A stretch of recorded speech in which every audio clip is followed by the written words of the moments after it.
Dili coronavirus o COVID-19 ang namatyan sa 27 anyos nga babae nga taga-Dakbayan sa Sugbo. Base kini sa gipagawas nga resulta sa iyang test sa Research Institute for Tropical Medicine kon RITM. Apan taliwa ni ini wa gihapon magkumpiyansa ang mga opisyal sa siyudad sa Sugbo sa maong resulta. Ang dugang detalye pinaagi ni ining report.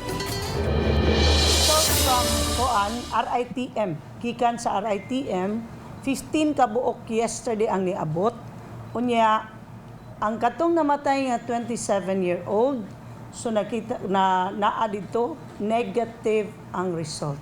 Mao kini ang gipahibaw ni Dr. Daisy Villa, ang City Health Officer, human madawat ang resulta gikan sa RITM. Ang namatyan sa 27 anyos severe pneumonia apan way kalamigitan ang coronavirus disease o COVID-19. Ang test results sa nasong pasyente apil sa 31 na ka mga nagnegatibo.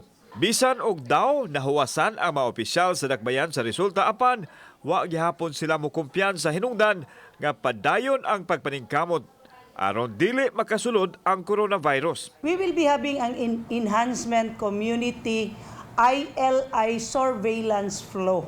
Meaning to say, atong health center will they will not be conducting clinics. We will identify areas for that ILI. Sa pikas bahin, tinudon yon ang pagpasaka og kaso sa Dakbayan sa mga nagpakatap og fake news sa coronavirus. May patimaw na sa buhatan sa mayor ang mga nagpasiugdan ini apan gikinahanglan yun nga madubag sila sa ilang gihimo. So we have to teach these people a lesson na they cannot just make unsavory or malicious insinuations through the social media.